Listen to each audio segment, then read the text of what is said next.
The Atlantic today revealing the attack plans that were shared by Defense Secretary Pete Hegseth in a group chat that included the Vice President, the Secretary of State, the Director of National Intelligence, and notably, reporter Jeffrey Goldberg. The morning of March 15th, Hegseth texted this to the group. It contains specific details, the timing of when fighter jets and drones and missiles would be launched, ending with the message, "We are currently clean on OPSEC," meaning that no information has been released that could put the mission in danger. And Godspeed to our warriors. The Atlantic released that message and other texts because the Trump administration has been claiming that this information is not classified, that Hegseth did not reveal anything that could have endangered the mission. Now, take a listen to Senator Mark Warner, the ranking member of the Senate Intelligence Committee, reacting to these texts on Morning Joe. When I read each item, let us know if you believe that would be classified or not. First, 11:44 a.m. Eastern that time. Weather is favorable. Just confirmed with CENTCOM we are a go for mission launch. Classified. Okay, next, 12:15 Eastern, F-18s launch, declaring this first strike package. Obviously classified. If the bad guys knew, that would be harmful to the mission. Okay, keep going. 13:45, trigger-based F-18 first strike window starts. Target terrorist is at his known location, so should be on time, all caps. Also, strike drones launch MQ-9s. Anybody who didn't realize or wouldn't put classified, if this was a test, you'd get a failing grade and you would not be admitted into, the intelligence community or the military. A failure indeed. Now the Trump administration is moving the goalposts as fast as they possibly can. Mike Walls tweeting, no locations, no sources and methods, no war plans. Foreign partners had already been notified that strikes were imminent. Bottom line, President Trump is protecting America and our interests. It's an echo of what Hegseth has been saying, that there were no war plans shared. But experts tell NBC News that the idea that these were not war plans is a distinction without a difference. They are attack plans that contain timing and important details. Here's what Jeffrey Goldberg said about it on Morning Joe. I don't know. I mean, Joe, if you and me and Mika and Jonathan were launching our Air Force to bomb some other show, maybe it's not a war. Maybe it's just a kinetic action. Maybe it's just an attack plan. Or the semantics here are ridiculous. Yeah. Just absolutely ridiculous. They're putting anybody with common sense can understand that is highly sensitive information, especially before an attack. So they can play a semantic game, but it's just silly. It's not.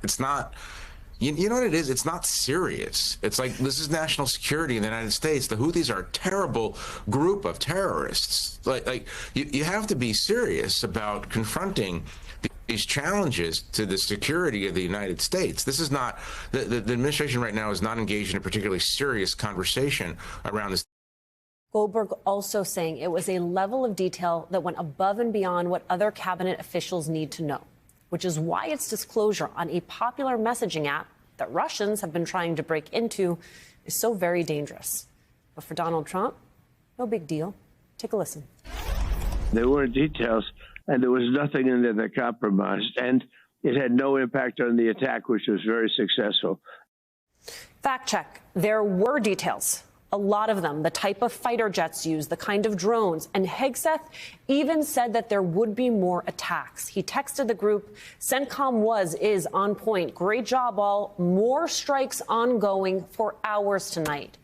And that is where we begin with Washington Post national investigative correspondent Carol Leonnig, plus MSNBC political analyst and host of the Bulwark podcast, Tim Miller. And with me at the table, host of the Independent Americans podcast and founder and CEO of Independent Veterans of America, Paul Rieckhoff. Carol, let's start with you. The Atlantic today releasing the texts show pretty specific details on the airstrikes on the Houthis. What are the operational risks of having stuff like this on signal? Let me count the ways.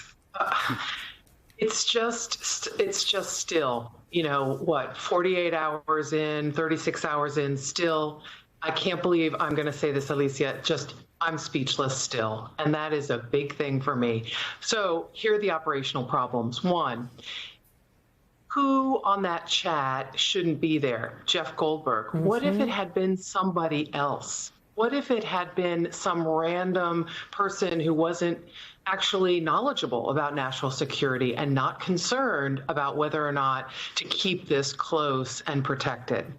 What about the fact that the phones of all of the individuals, the cabinet members, the vice president, the national security advisor, they are targets for foreign hacking? Why are they not concerned about using this app to discuss something so operational? Third, foreign entities want to see us fail, and whether or not they care about the Houthis or the Houthis being blown out of oblivion, doesn't matter. They want to see us fail. So this information would be valuable and useful to them, whether they interfere with it or not. And then you have to think about the lives of the fighter pilots and others who are involved in this engagement, right? They're in danger when Pete Hegseth, the Secretary of Defense, says more flights and packages coming tonight, more firing, more events, more operations tonight. That basically puts all of those people at risk. There's a whole nother layer to this, Alicia, and that is this Signal chat, while being obviously poorly arranged on an app where it never should have happened, also was set to disappear in 1 week. And now we have a lawsuit from a nonprofit advocacy group, which is making the point that I've been making for the last several television interviews, which is these records were going to disappear, and they're part of our government's history, and they, by law, have to be preserved. So it's really sort of, I can't think of how many other ways this could have gone wrong, but we've got, 7 or 8 right now. Well, and in addition to that, Paul, you have this administration just moving the goalposts in their explanation and qualifications of what it was that happened. I want you to listen to what Tulsi Gabbard said today.